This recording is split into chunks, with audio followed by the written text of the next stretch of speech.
আব্দুল্লাহ ইবনে মুবারক রাহমাতুল্লাহি আলাইহি তিনি হজে গেলেন। আল্লাহর ঘর বাইতুল্লাহর সামনে তিনি একটু ঘুমাইলেন। ঘুমন্ত অবস্থায় স্বপ্নে দেখেন দুইজন ফেরেশতা একজন আরেকজনকে ডাক দিয়ে বলতেছে, এই বছর কি পরিমাণ লোক হজে আসলো একটু বলো। একজনে কয় 6 লক্ষ হাজি হজ করতে আসছে, আর একজনে কয় এর ভিতরে কয়জন মানুষের হজ কবুল হয়েছে, আর একজন কয় না 6 লক্ষ হাজির ভিতরে একজনের হজও কবুল হয় নাই, একজনের হজও কবুল হয় নাই। আব্দুল্লাহ ইবনে মুবারক রাহমাতুল্লাহি আলাইহি তিনি লাফ দিয়ে উঠে গেলেন। এত বড় বুজুর্গ, এত বড় মুহাদ্দিস, এত বড় মুজাহিদ, 6 মাস যিনি হাদিসের দরস দিতেন, 6 মাস যিনি জিহাদে থাকতেন, লাফ দিয়া ওইটা মাতাফির সামনে যায় দাঁড়ায় আওয়াজ দিয়ে কয়, ও আল্লাহর মেহমানেরা তাড়াতাড়ি করে তওবা ইস্তেগফারে বসে যাও, কারণ আমি স্বপ্ন যুগে দেখেছি বছর হাজির সংখ্যা হলো 6 লক্ষ, কিন্তু আমাকে এও জানানো হয়েছে, শোনানো হয়েছে 6 লক্ষর ভিতরে একজনের হজও কবুল হয় নাই। তোমরা তাড়াতাড়ি করে আল্লাহর কাছে তওবা ইস্তেগফারে বসে যাও। আবার তিনি মাতাফের মধ্যে ঘুমায় পড়লেন। একই স্বপ্ন দেখতেছেন, আবার ঘুম থেকে ওইটা আবার চিৎকার দিতে লাগলেন, কে কোথায় আছো, তাড়াতাড়ি করে তোমরা আল্লাহর গুণগানে লিপ্ত হয়ে যাও। আল্লাহ পাকের কাছ থেকে যদ্দূর জানলাম, যদ্দূর শুনলাম, কারো হজ কবুল হয় নাই। কারণ হজ কবুল হয় না নিয়তে যদি গরমিল থাকে। কেউ যদি মনে করে আমার হজ হাজি মানুষ নাম লাগানোর জন্য, আলহাজ লাগানোর জন্য, মানুষ আমাকে কি বলবে, এত পয়সা হয়েছে এখনো হজ করে না, হজ কবুল হবে? হারাম টাকা দিয়া যদি কেউ হজে যায় হজ কবুল হবে? হবে না। এজন্য কারো বুঝি হজ কবুল হয় নাই। তৃতীয়বার যখন তিনি ঘুমাইছেন তখন আবারও একই কথা স্বপ্নে দেখতেছেন। জিজ্ঞেস করলেন, একজন আরেকজনে জিজ্ঞাসা, কারো হজ কি কবুল হয়েছে? কয় না, কারো হয় নাই। তবে আল্লাহর একজন বান্দার খাতিরে আল্লাহ পাক 6 লক্ষ হাজির হজ আল্লাহ কবুল করে নিছে। কে গো সে কে? আব্দুল্লাহ ইবনে মুবারক ডাক দিয়ে কয়, কে সে? কি তার পরিচয়? সে কি হজে আসছে? কয় না, সে হজই আসে নাই। সুবহানাল্লাহ, জোরে কোন না। সে হজই আসে নাই, অথচ তার উসিলায় হাজিদের হজ আল্লাহ কবুল করে। আব্দুল্লাহ ইবনে মুবারক কয়, নাম কি তার? বাড়ি কোথায়? তারে কি পাওয়া যাবে? কয় হ্যাঁ পাওয়া যাবে, তার বাড়ি হলো দামেস্ক। নাম কি তার? কয় নাম হলো আলী ইবনে মাআব। হযরত আব্দুল্লাহ ইবনে মুবারক তিনি আর দেরি করলেন না, সোজা তার খোঁজে দামেস্কে চলে গেলেন। দামেস্কে চলে গিয়ে বাজার ঠিকানা সবকিছু তিনি স্বপ্ন যুগে লইলেন। মানুষকে জিজ্ঞেস করেন, আলী ইবনে মাআবকে একটু চিনুনি? মানুষ কয়, এই নামে যদি কোনো মানুষ থাকে সে তো সাধারণ একজন মানুষ। সামনে যায় দেখেন বাজারের এক কোনায় রাস্তায় বসে বসে মানুষের জুতা কালি করে।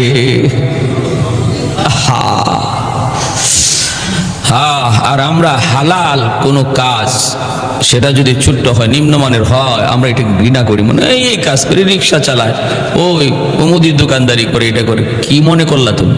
আহারে, তুমি টেবিলের নিচে লক্ষ টাকা ঘুষ খাওয়ার চেয়ে একজন রিক্সাওয়ালা ভাই সারাদিনে 200 টাকা কামাই করে, তার দাম আল্লাহর কাছে তুমি কোটিপতির চেয়ে অনেক গুণ বেশি। ইন্না আকরামাকুম ইনদাল্লাহি আতকাকুম। পয়সা আল্লাহর কাছে সম্মান বাড়ায় না, সম্মানী করে না। ক্ষমতা মানুষের আল্লাহর কাছে সম্মানী বানায় না। আল্লাহর কাছে সম্মানী হতে হয় তাকওয়ার দ্বারা, খোদা ভীরু দ্বারা। যে মানুষ হারাম খায় না, হালাল পথে চলে, কষ্ট হলো, আল্লাহ বলেন তার অন্তরে আমি আল্লাহর ভয়। আর সে মনে রাখবা তোমাদের মধ্যে সবচেয়ে সম্মানী মানুষ লোভ করে না হারামের দিকে। এই জন্য আমার নানা শ্বশুর আজকে দুনিয়াতে নাই, আমার শ্বশুরও তো নাই। এখানে বসে কতদিন বয়ান করলেন আমার শ্বশুর। আল্লাহ পাক দুজনকে জান্নাতের আলা মাকাম দান করুন। আমার নানা শ্বশুর যিনি ছিলেন 50 বছর বুখারী শরীফ শুধু পড়াইছেন। 50 বছর বুখারী পুরো মুখস্থ হয়ে গেছিল। আমি শেষ বয়সে আমার বিয়ের পরে 6 মাস পাইছি। ওই পাইছি যখন, তখন সবসময় হুঁশ থাকতো না। মাঝে মাঝে হুঁশ আসতো, আবার মাঝে মাঝে হুঁশ চলে যেত। যখনই হুঁশ আসতো তখনই বলতেন, ভাই আমি একটু সূরা ইউসুফের তাফসীরটা করি, তুমি একটু শোনো, দেখো আমার হয় কিনা। সূরা ইউসুফের তাফসীর কইয়া একটা আয়াত পড়ছেন, এরপরে ঘন্টা চইলা যায় খালি হাদিস পড়তেছেন, খালি হাদিস পড়তেছেন। মনে হইতেছে হাফেজ সাহেবরা যেভাবে কোরআন তেলাওয়াত করে এইভাবে উনি হাদিস পড়তেন। মাঝে মাঝে নামাজে কোরআন তেলাওয়াত করতে যায় পেস লাগে যেত, কোরআন তেলাওয়াতের ভিতরে হাদিস ঢুকে যেত, ওনার খবর হইতো না, খবরই থাকতো না, এত মুখস্থ ছিল হাদিস। তো উনি বলতেন যে হালাল রিজিক, হালাল ভাবে রুজি কামাই করা, রিজিক তালাশ করা, সেটা যদি তুমি যাও, সেটা যদি লঞ্চের মধ্যে বুট বিক্রেতাও হয়। মাঝে মাঝে উনি করতেন, লঞ্চে বসছেন, দেখছেন একটা লোক বুট বেচতেছে, আনছেন ডাক দিয়ে, বাবা এইদিকে আসো। খুব মায়া করতেন তারে, খুব মায়া করতেন। বুট বেচে, চানাচুর বেচে, এই বেচে, খুব মায়া। আসে আনতে, আনতে 10 টাকার আমার বুট দাও, 5 টাকার চানাচুর দাও। পাশে যারা থাকতো, দেখো দেখো তার এই কষ্ট করে এই যে রুজিটা করতেছে, এটা 100 বিন্দু পরিমাণ কোনো ভেজাল নাই, নির্ভেজাল হালাল টাকা। মাঝে মাঝে উনি নিজে এত বড় মুহাদ্দিস, বাজারের মধ্যে আতর নিয়ে বসে যেতেন, আতর বিক্রি করতেন রাস্তায়। মানুষ হুজুর হুজুর এটা কেমন লাগে, তোমার কেমন লাগে লইয়া তো আমি দুনিয়াতে চলবো না, আমারে এখানে আতর বিক্রি করতে দেখতেছো, তোমার কেমন লাগে, তোমার কেমন লাগে লইয়া আমি দুনিয়াতে চলবো না। তুমি পোষাইলে আমার কাছে আতর নিবা, নিলে 10 টাকা দাও, আতর নিয়ে পাবো। এই সে অবস্থা, তারা এইভাবে চলে গেছেন দুনিয়াতে। তো উনি বলেন যে গিয়া দেখেন যে এরকম মুচি, কি ভাই আমি তোমার মেহমান হতে পারি? কে আপনি? বলে আমি আব্দুল্লাহ ইবনে মুবারক। এই লোক তো অবাক হয়ে গেছে, আল্লাহু আকবার, আপনি জগতের বর্তমান জমানার সবচেয়ে বড় মুহাদ্দিস, আমার কপাল, আমার ভাগ্য, আপনি এখানে। বলে চলেন আপনাকে মেহমানদারি করব। তারপরে বলতেছেন যে ভাই তোমার এমন কি আমল আছে একটু কও। কি হইছে? তুমি হজে যাও নাই, কিন্তু তোমার উসিলায় 6 লক্ষ হাজির হজ আল্লাহ কবুল করছে। ঘটনা কি?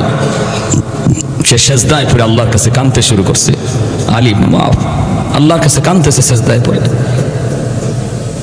আর বলতেছে যে আমার তেমন কোনো আমল নাই, তবে আমি আমার এই কর্ম থেকে কিছু টাকা জমাইছিলাম আমি হজে যাওয়ার নিয়তে। আজকে কয়েক বৎসর যাব একটা থলিতে, আমি যখন ওই থলিতে টাকা জমাইছি হজে যাব, তো একদিন আমার বিবি সাহেবের এরকমভাবে গোশত খাওয়ার খুব প্রয়োজন, গোশত খাওয়ার খুব ইচ্ছা জাগছে, কিছু নাই ঘরে। তো আমি পাশের বাড়িতে একটু গোশত আনার জন্য গেলাম, ঘ্রাণ পাইলাম ওই বাড়িতে গোশত রান্না হয়েছে।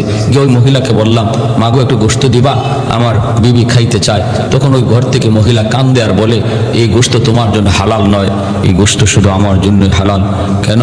আমার ঘরে আজকে অনেকগুলি এতিম, বাবা তাদের নাই, কয়েকদিন যাবৎ উপবাস, বাচ্চাগুলি পেটের ক্ষুধায় একদম কাতর হয়ে বিছানায় পড়ে গেছে। নিরুপায় হয়ে আমি এর ঘর থেকে বের হইয়া ওই হাওরে যাইয়া একটা মরা গরু পাইয়া, মরা গরুর গোশত কাইটা, যান বাঁচানোর জন্য যেহেতু মরা গরুর গোশত খাওয়া যায়, এজন্য ওই গোশতটা আইনা পাকাইছি। এটা শুধু আমার আর আমার এতিম বাচ্চাদের জন্যই সেটা হালাল, তোমার জন্য হালাল নয়। এতটুকু শোনার পর আমার চোখ দিয়ে দর দর করে পানি পড়ে, দৌড়ে ঘরে আসলাম। আইসে যে টাকা জমাইছিলাম হজে যাওয়ার জন্য, এই টাকাটাই আমি পুরাটাই এতিমকে দান করে দিলাম।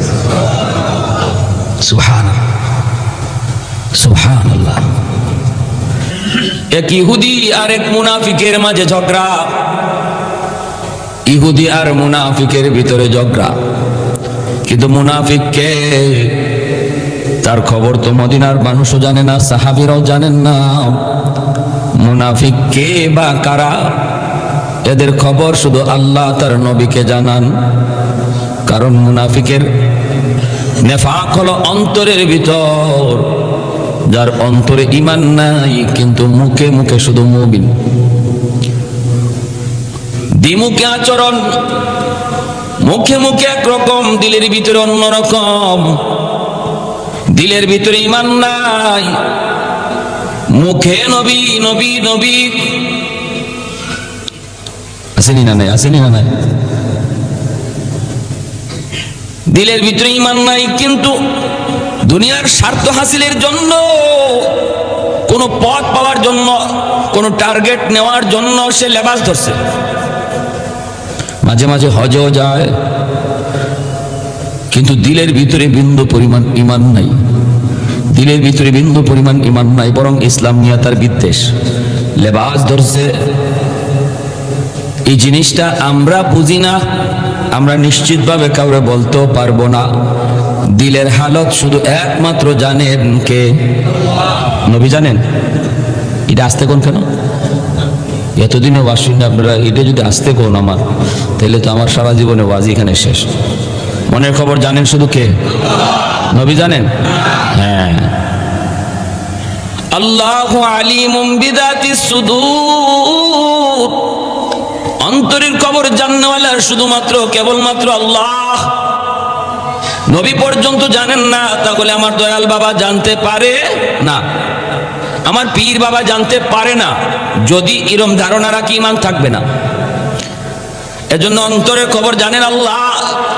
আল্লাহ শুধু তার হাবিবকে জানাইয়া দিতেন, বন্ধু অমুক লোকটা তোমার সামনে এসে হাত জোর করে দাঁড়ায়, নবী নবী করে তোমাকে জান দেয়, কিন্তু আমি আল্লাহ জানাইয়া দিলাম তার অন্তরে ঈমান নাই, সে মুনাফিক।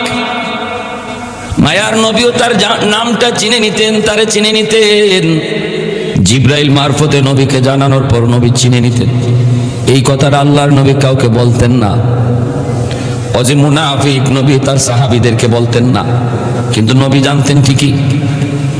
একমাত্র একজন সাহাবীর কাছে মায়ার নবী ইন্তেকালের আগে নবী ওই মুনাফিকদের তালিকা তিনি একজন সাহাবীর হাতে দিয়ে গেছিলেন আর বলেছিলেন, তুমিও কারো কাছে বলবা না, তুমিও কারো কাছে বলবা না, শুধুমাত্র ইন্তেকাল যদি হয় ওদেরকেও ইমানদার মুমিনকে বলবা, যেন জানাজায় শরীক না হয়।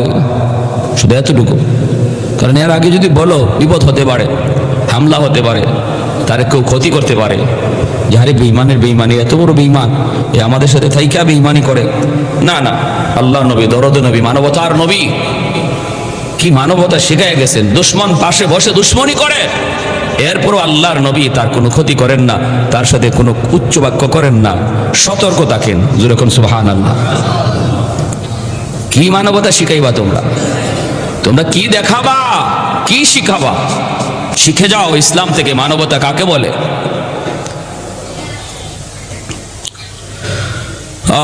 তো এরকম এক মুনাফিক আর এক ইহুদির মধ্যে লাগছে ঝগড়া।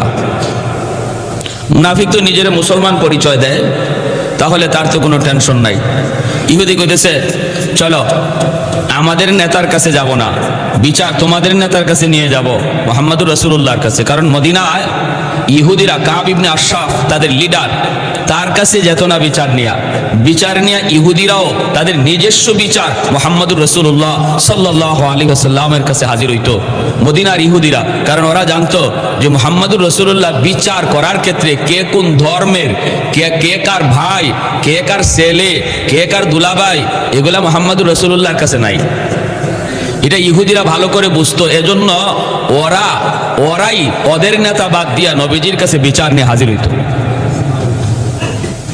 এই মদিনার ইহুদি সেই প্রস্তাব দিতেছে, চলো মুহাম্মদুর রাসূলুল্লাহর কাছে যাই, তোমাদের নবীর কাছে যাই। সে তো খুশি মুনাফিক, তার তো কয় ঠিক আছে চলো। এসে বিচার শুনাইছে আল্লাহর নবী, সবকিছু শুনে রায় দিয়ে দিয়েছেন ইহুদির পক্ষে। কারণ নবী দেখতেছেন ইহুদি ন্যায়সঙ্গত, ন্যায়ের পক্ষে, আর সে অন্যায় করছে। ওই সময়টা তো এই লোকটা যে মুনাফিক এটা আল্লাহ নবী জানেন না। তখনও এই লোকটা যে মুনাফিক আল্লাহ নবী জানেন না, মানে আল্লাহ জানান নাই। নবী তখনও জানতেন নবীর সাহাবী, তখনও নবী জানতেন উনি মুসলমান আর ইনি ইহুদি, একজন সাহাবী আর একজন ইহুদি, নবী তাই জানতেন। এ সত্য নবীজি বিচারের রায় দিলেন ইহুদির পক্ষে আর সাহাবীর বিপক্ষে। এই রায়টা দেওয়ার পরে ও বলতেছে যে ঠিক আছে চলো বের হই। যখন বাইরে আসছে আয়েশা মনে মনে ভাবতেছে যে নবী হয়ে আমার বিপক্ষে রায়টা দিয়ে দিল, ওই যে মুনাফিক যে, এই জন্য যে নবীর রায়টারে মানতে পারতেছে না। কয়েক কাজ করো, চলো উমরের কাছে যাই, চলো উমরের কাছে যাই। কারণ ওর ধারণা হলো উমর কাফির কুফফারের ব্যাপারে খুব শক্ত মানুষ, মনে হয় উমরের কাছে লয়ে গেলে পরে বিচারের রায় আমার পক্ষে আসবে, চলো উমরের কাছে যাই। এ মানতেছে না, কয় না আমি রায় মানি না, আমাদের নবীর রায় মানি না, আমি উমরের কাছে যাব, চলো উমরের কাছে যাই।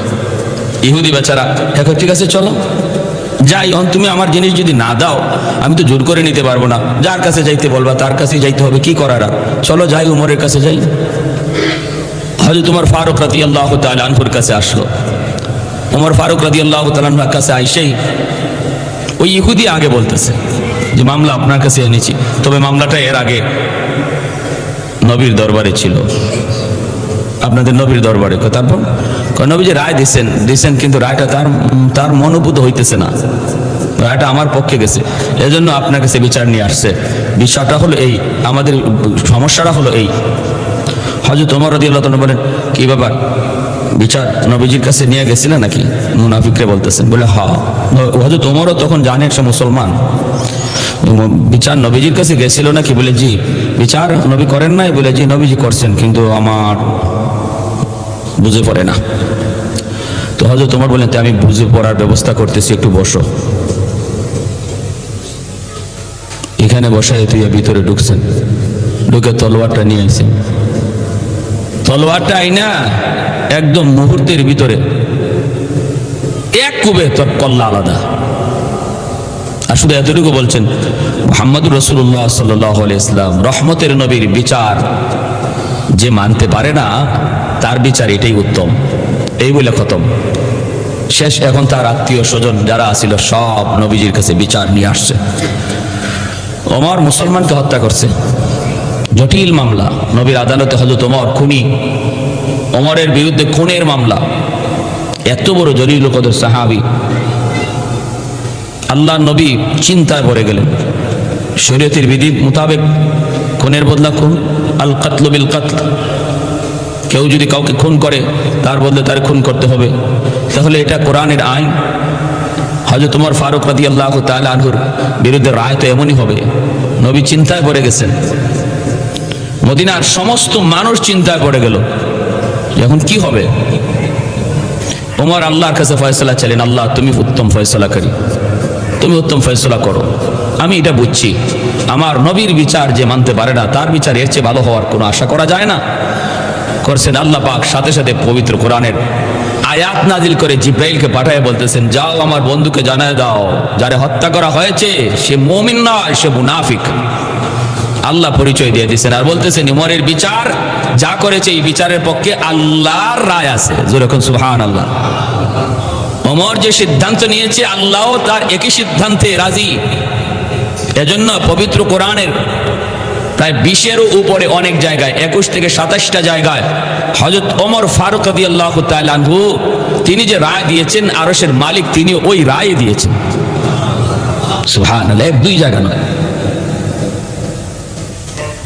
এজন্য ঈমান ভঙ্গের কারণ সমূহের মধ্যে উল্লেখযোগ্য একটা কারণ হলো, কেউ যদি নবীর সিদ্ধান্ত জানার পরেও এটা মানতে না পারে যে এটা মুহাম্মদুর রাসূলুল্লাহ সাল্লাল্লাহু আলাইহি ওয়াসাল্লামের সিদ্ধান্ত, এটা আমার নবীর রায়, এটা জানার পরেও যদি কেউ না মানে অথবা দিল থেকে মানতে না পারে, তাহলে তার ঈমান থাকবে না যাবে? ঈমান চলে যাবে, ঈমান চলে যাবে, ঈমান থাকবে না।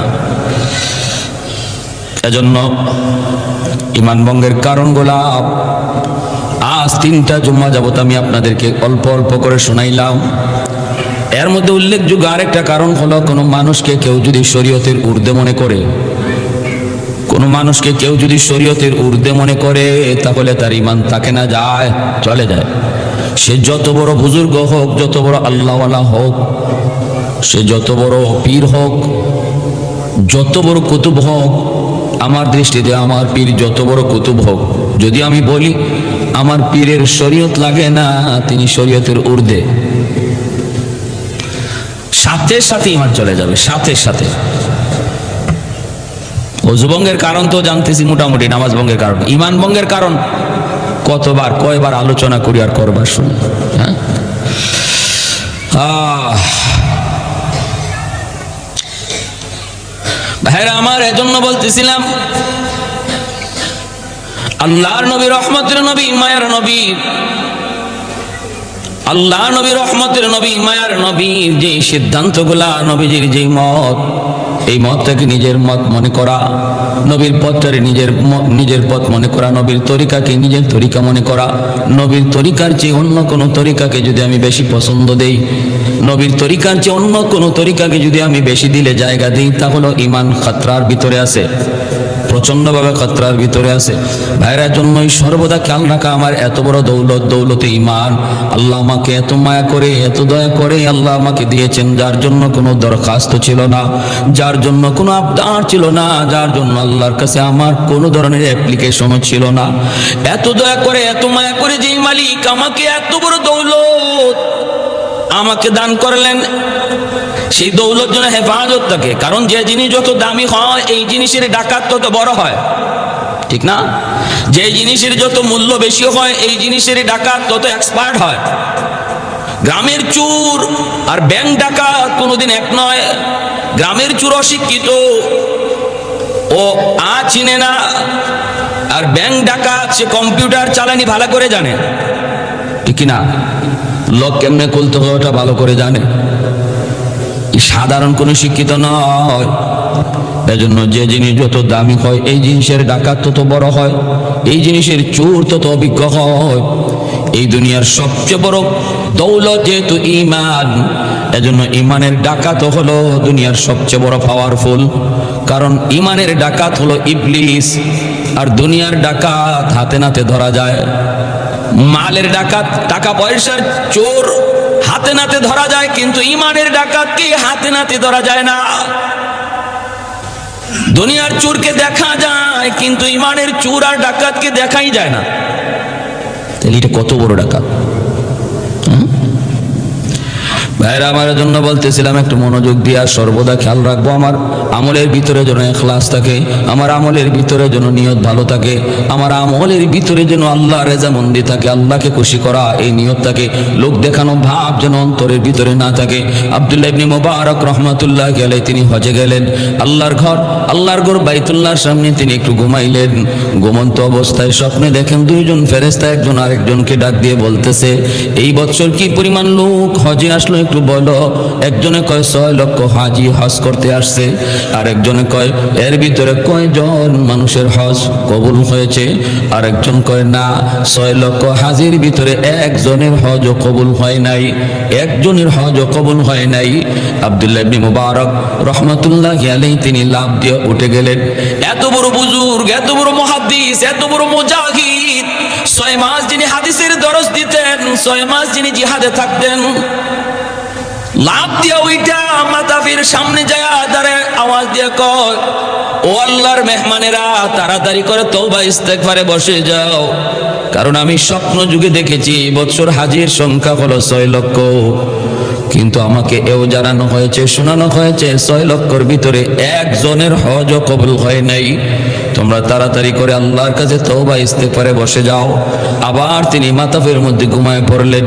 একই স্বপ্ন দেখতেছেন, আবারও ঘুম থেকে উইটা আবার চিৎকার দিতে লাগলেন, কে কোথায় আছো, তাড়াতাড়ি করে তোমরা আল্লাহর গুণগানে লিপ্ত হয়ে যাও।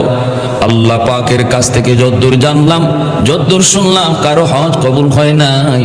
কারণ হজ কবুল হয় না নিয়তে যদি গরমিল থাকে। কেউ যদি মনে করে আমার হজ হাজি মানুষ নাম লাগানোর জন্য, আলহাজ লাগানোর জন্য, মানুষ আমাকে কি বলবে, এত পয়সা হয়েছে এখনো হজ করে না, হজ কবুল হবে? হারাম টাকা দিয়ে যদি কেউ হজে যায় হজ কবুল হবে? হবে না। এজন্য কারো বুঝি হজ কবুল হয় নাই। তৃতীয়বার যখন তিনি ঘুমাইছেন তখন আবারও একই কথা স্বপ্নে দেখতেছেন। জিজ্ঞেস করলেন, একজন আরেকজনকে জিজ্ঞাসা, কারো হজ কি কবুল হয়েছে? কয় না, কারো হয় নাই। তবে আল্লাহর একজন বান্দার খাতিরে আল্লাহ পাক 6 লক্ষ হাজির হজ আল্লাহ কবুল করে নিছে। কে গো সে কে? আব্দুল্লাহ ইবনে মুবারক ডাক দিয়ে কয়, কে সে? কি তার পরিচয়? সে কি হজে আসছে? কয় না, সে হজই আসে নাই। সুবহানাল্লাহ, জোরে কোন না। সে হজই আসে নাই, অথচ তার উসিলায় হাজিদের হজ আল্লাহ কবুল করে। আব্দুল্লাহ ইবনে মুবারক কয়, নাম কি তার? বাড়ি কোথায়?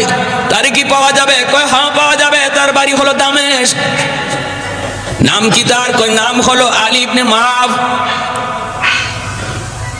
হযরত আব্দুল্লাহ ইবনে মুবারক তিনি আর দেরি করলেন না, সোজা তার খোঁজে দামেস্কে চলে গেলেন। দামেস্কে চলে গিয়ে বাজার ঠিকানা সবকিছু তিনি স্বপ্ন যুগে লইলেন। মানুষকে জিজ্ঞেস করেন, আলী ইবনে মাআবকে চিনুনি? মানুষে কয়, এই নামে যদি কোনো মানুষ থাকে সে তো সাধারণ একজন মানুষ। সামনে যায় দেখেন বাজারের এক কোনায় রাস্তায় বসে বসে মানুষের জুতা কালি করে।